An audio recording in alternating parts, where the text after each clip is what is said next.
अगर आपकी इच्छा एक शिक्षक बनने की है तो ये इच्छा पूरी कराएंगे इसके बेस्ट लॉजिक जीएस अड्डा।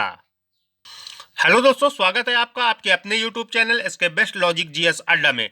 शिक्षक पात्रता भर्ती में ईवीएस सेक्शन में संविधान से बहुत क्वेश्चन बनते हैं। संविधान ईवीएस की ये दूसरी क्लास है। अगर आपने पहली क्लास नहीं देखी है तो मैंने लिंक को डिस्क्रिप्शन में दे दिया है, आप वहां जाकर देख सकते हैं। उसमें भी मैंने बहुत ही इंपॉर्टेंट और बेहतरीन क्वेश्चन कराए हैं। सारे क्वेश्चन एनसीईआरटी पर बेस्ड हैं। तो चलो स्टार्ट करते हैं। संविधान का क्लास नंबर 2। क्वेश्चन नंबर 1 कह रहा है किस अनुसूची में अनुसूचित क्षेत्रों और अनुसूचित जनजाति के बारे में वर्णन किया गया है। 5वीं अनुसूची में अनुसूचित क्षेत्रों और अनुसूचित जनजातियों के बारे में वर्णन किया गया है संविधान में। आगे देखिए, अगला क्वेश्चन कह रहा है भारत के प्रथम वायसराय कौन थे। लॉर्ड कैनिंग भारत के प्रथम वायसराय थे। आगे देख लेते हैं अगला क्वेश्चन। अगला क्वेश्चन है दल बदल विधेयक से संबंधित प्रावधानों का उल्लेख किस अनुसूची के अंतर्गत आता है। दल बदल विधेयक से संबंधित प्रावधानों का उल्लेख 10वीं अनुसूची में आता है। 10वीं अनुसूची। आगे देखिए, अगला क्वेश्चन कह रहा है 14 वर्ष से कम आयु के बच्चे कारखाने में काम नहीं कर सकते, किस अनुच्छेद के द्वारा कहा गया है। अनुच्छेद 24 के द्वारा संविधान में यह कहा गया है कि 14 वर्ष से कम आयु के बच्चे कारखानों में काम नहीं कर सकते हैं। आगे देखिए, अगला क्वेश्चन कह रहा है वायसराय का पद कब सृजित किया गया। 1858 का भारत अधिनियम जिस समय लागू हुआ उस समय वायसराय का पद सृजित किया गया था। आगे देखिए, अगला क्वेश्चन कह रहा है हम भारत के लोग जैसी शब्दावली का उल्लेख संविधान में कहाँ किया गया है। उत्तर है प्रस्तावना में किया गया है। हम भारत के लोग, इसका उल्लेख जो है वो संविधान की प्रस्तावना में किया गया है। आगे देखते हैं अगला क्वेश्चन। अगला क्वेश्चन कह रहा है न्यायिक समीक्षा की अवधारणा कहां से ली गई है। उत्तर है अमेरिका के संविधान से।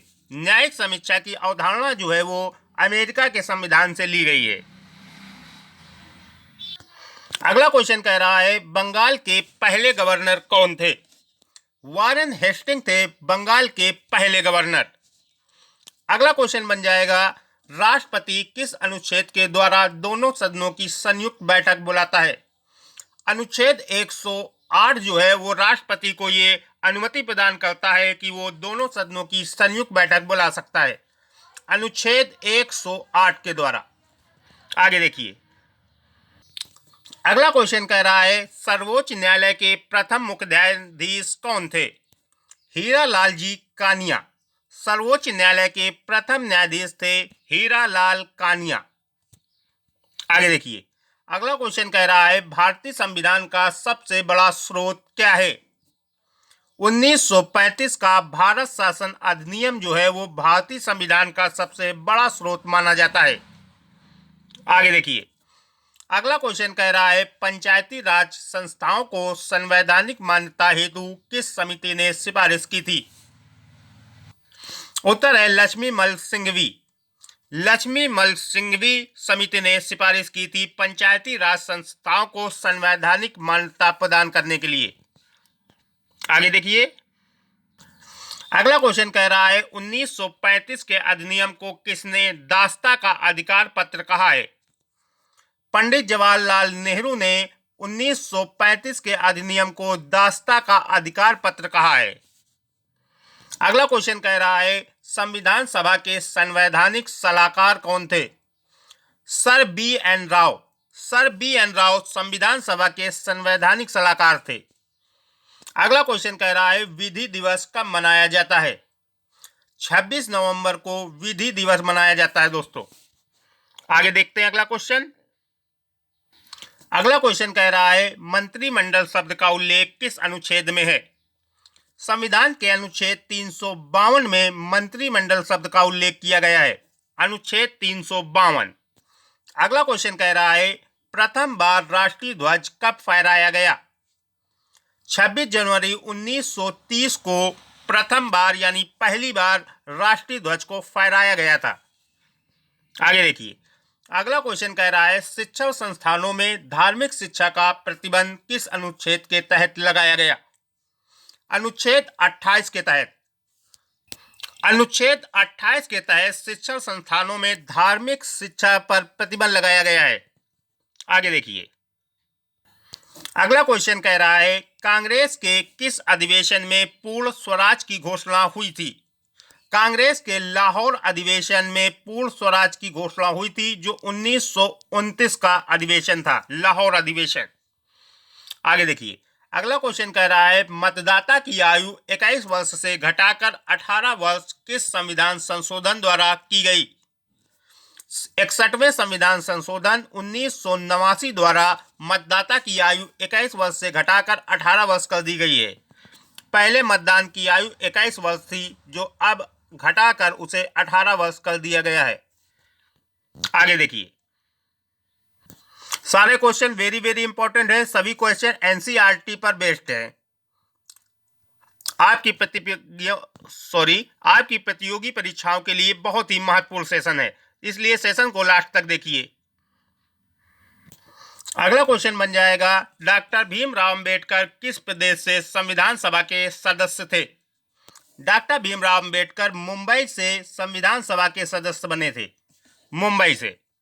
अगला क्वेश्चन, राष्ट्रीय ध्वज की डिजाइन किसने तैयार की थी? उत्तर है पिंकली वैंकैया ने। राष्ट्रीय ध्वज को जो डिजाइन किया था वो पिंकली वैंकैया ने डिजाइन किया था। आगे देखिए, अगला क्वेश्चन कह रहा है आधुनिक भारत का मनु किसे कहा जाता है? डॉक्टर भीमराव अंबेडकर को आधुनिक भारत का मनु कहा जाता है। आगे देखिए, अगला क्वेश्चन कह रहा है दोनों सदनों की संयुक्त बैठक को कौन बुला सकता है? उत्तर है राष्ट्रपति। दोनों सदनों की संयुक्त बैठक को केवल राष्ट्रपति ही बुला सकता है। आगे देखिए, अगला क्वेश्चन कह रहा है भारत में प्रथम आम चुनाव कब हुए? उत्तर है 1951 और 52 में। भारत में आम चुनाव हुए थे 1951 और 52 में। आगे देखिए, अगला क्वेश्चन कह रहा है नवीं अनुसूची किस संविधान संशोधन द्वारा जोड़ी गई थी? उत्तर है प्रथम संविधान संशोधन 1951 द्वारा नवीं अनुसूची को संविधान में जोड़ा गया था, नवीं अनुसूची को। आगे देखिए, अगला क्वेश्चन कह रहा है संविधान संशोधन द्वारा प्रस्तावना में संशोधन किस संशोधन के द्वारा किया गया था? 42वें संविधान संशोधन द्वारा प्रस्तावना में संशोधन किया गया था। आगे देखते हैं अगला क्वेश्चन बन जाएगा शोषण के विरुद्ध अधिकार किस अनुच्छेद के अंतर्गत आता है? उत्तर है अनुच्छेद 23 और 24 के अंतर्गत। शोषण के विरुद्ध जो अधिकार है ये संविधान का अनुच्छेद 23 और 24 देता है आपको। आगे देखिए, अगला क्वेश्चन कह रहा है मौलिक अधिकार किस देश के संविधान से लिए गए हैं? उत्तर है अमेरिका। भारतीय संविधान में जो मौलिक अधिकार हैं वो अमेरिका के संविधान से लिए गए हैं। आगे देखते हैं अगला क्वेश्चन। मैं आप लोगों का टाइम खराब नहीं करता हूं, कम से कम समय में ज्यादा से ज्यादा क्वेश्चन कराने की कोशिश करता हूं। चलिए देखते हैं अगला क्वेश्चन। क्वेश्चन नंबर 30 कह रहा है किस संविधान संशोधन द्वारा दिल्ली को राष्ट्रीय राजधानी का दर्जा दिया गया है? उत्तर है 69वें संविधान संशोधन द्वारा।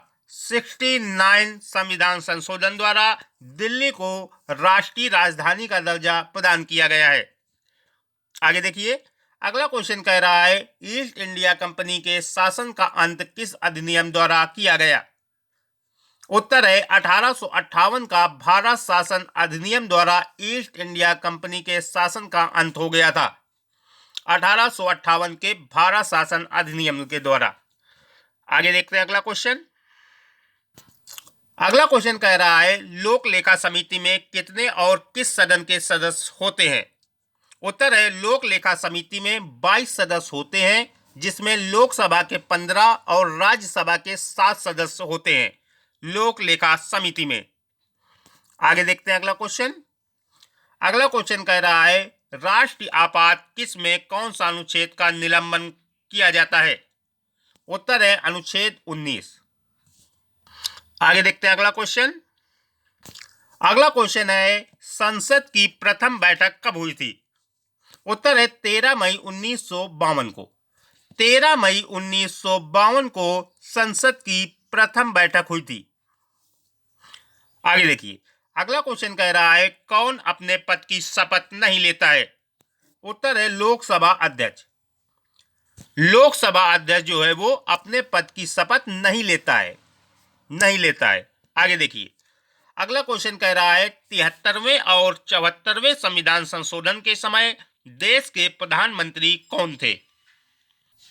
संविधान में जिस समय 73वां और 74वां संविधान संशोधन हुआ उस समय देश के प्रधानमंत्री थे पीवी नरसिम्हा राव। पीवी नरसिम्हा राव। आगे देखते हैं अगला क्वेश्चन। अगला क्वेश्चन कह रहा है भारत का राष्ट्रपति किस अनुच्छेद के अंतर्गत आता है? उत्तर है अनुच्छेद 52। संविधान का अनुच्छेद 52 कहता है कि भारत का एक राष्ट्रपति होना चाहिए। आगे देखिए, अगला क्वेश्चन कह रहा है महाभियोग की प्रक्रिया का उल्लेख किस अनुच्छेद में दिया गया है? उत्तर है अनुच्छेद 61। संविधान के अनुच्छेद 61 में महाभियोग की प्रक्रिया दी गई है। आगे देखिए, अगला क्वेश्चन कह रहा है भारत का उपराष्ट्रपति किस अनुच्छेद के अंतर्गत आता है? उत्तर है अनुच्छेद 63। संविधान का अनुच्छेद 63 कहता है कि भारत का एक उपराष्ट्रपति होना चाहिए। उपराष्ट्रपति जो है अनुच्छेद 63 के अंतर्गत आता है, 63। आगे देखिए, अगला क्वेश्चन कह रहा है भारतीय संविधान का मैग्ना कार्टा किस भाग को कहा जाता है? भारतीय संविधान का मैग्ना कार्टा भाग 3 को कहा जाता है जिसमें मौलिक अधिकारों को दिया गया है। भाग 3 को संविधान का मैग्ना कार्टा कहा जाता है। आगे देखते हैं अगला क्वेश्चन। अगर आपको किसी भी टॉपिक से रिलेटेड वीडियो चाहिए तो इसके बेस्ट लॉजिक जीएस अड्डा पर सभी टॉपिक से रिलेटेड वीडियो उपलब्ध है। आगे देखिए अगला क्वेश्चन। अगला क्वेश्चन कह रहा है धन विधेयक को संसद के किस सदन में पेश किया जाता है? धन विधेयक को संसद के लोकसभा का सदन जो होता है उसमें पेश किया जाता है। धन विधेयक को लोकसभा में पेश किया जाता है यानी प्रस्तुत किया जाता है। आगे देखिए, अगला क्वेश्चन कह रहा है डॉक्टर भीमराव अंबेडकर किस अधिकार को भारतीय संविधान की आत्मा कहा है? उत्तर है संवैधानिक उपचारों का अधिकार, जो अनुच्छेद 32 में दिया गया है। संवैधानिक उपचारों का अधिकार को डॉक्टर भीमराव अंबेडकर ने भारतीय संविधान की आत्मा कहा है। आगे देखते हैं अगला क्वेश्चन। अगला क्वेश्चन कह रहा है किस संशोधन द्वारा संपत्ति के मूल अधिकार को एक कानूनी अधिकार बनाया गया? उत्तर है 44वें संविधान संशोधन 1979 द्वारा संपत्ति का अधिकार अब एक कानूनी अधिकार बन गया है। आगे देखिए अगला क्वेश्चन। अगला क्वेश्चन कह रहा है राज्यसभा का पदेन सभापति कौन होता है? उत्तर है उपराष्ट्रपति। राज्यसभा का पदेन सभापति उपराष्ट्रपति होता है। आगे देखते हैं अगला क्वेश्चन। अगला क्वेश्चन कह रहा है केंद्र और राज्य के बीच संबंध समवर्ती सूची प्रस्तावना की भाषा कहां से लिए गए हैं? उत्तर है ऑस्ट्रेलिया के संविधान से। संविधान में केंद्र और राज्य के बीच संबंध समवर्ती सूची और प्रस्तावना की जो भाषा दी है वो ऑस्ट्रेलिया के संविधान से ली गई है। आगे देखिए अगला क्वेश्चन। अगला क्वेश्चन कह रहा है राष्ट्रपति संसद में कितने सदस्य मनोनीत करता है? राष्ट्रपति संसद में 14 सदस्यों को मनोनीत करता है, जिसमें राज्यसभा के 12 तथा लोकसभा के 2 सदस्य होते हैं। राष्ट्रपति संसद में टोटल 14 सदस्यों को मनोनीत करता है, जिसमें राज्यसभा के 12 और लोकसभा के 2 सदस्य होते हैं। आगे देखते हैं अगला क्वेश्चन। अगला क्वेश्चन कह रहा है प्राक्कलन समिति में कितने और किस सदन के सदस्य होते हैं? उत्तर है प्राक्कलन समिति में लोकसभा के 30 सदस्य होते हैं। प्राक्कलन समिति में लोकसभा के 30 सदस्य होते हैं। आगे देखिए, अगला क्वेश्चन कह रहा है धन विधेयक किस अनुच्छेद में उल्लेखित है? उत्तर है अनुच्छेद 110। संविधान में धन विधेयक जो है वो अनुच्छेद 110 में दिया गया है। आगे देखिए, अगला क्वेश्चन कह रहा है प्रांतीय संविधान समिति के अध्यक्ष कौन थे? उत्तर है सरदार वल्लभ भाई पटेल। प्रांतीय संविधान समिति के जो अध्यक्ष थे वो सरदार वल्लभ भाई पटेल थे, जिन्हें लौह पुरुष के नाम से भी जाना जाता है। आगे देखते हैं अगला क्वेश्चन। अगला क्वेश्चन कह रहा है संसद में धन विधेयक को प्रस्तुत करने के पूर्व किसकी अनुमति आवश्यक है? अगर संसद में धन विधेयक को प्रस्तुत करना है तो पहले राष्ट्रपति की अनुमति आवश्यक है, यानी राष्ट्रपति की अनुमति होना चाहिए आपके पास। संसद में धन विधेयक को प्रस्तुत करने के पूर्व राष्ट्रपति की अनुमति की आवश्यक है। Thanks for watching. सेशन पसंद आया तो लाइक करें, शेयर करें एंड चैनल को सब्सक्राइब करके बेल आइकन जरूर दबा दें ताकि आपको हमारी वीडियो के नोटिफिकेशन सबसे पहले प्राप्त हो। थैंक्स।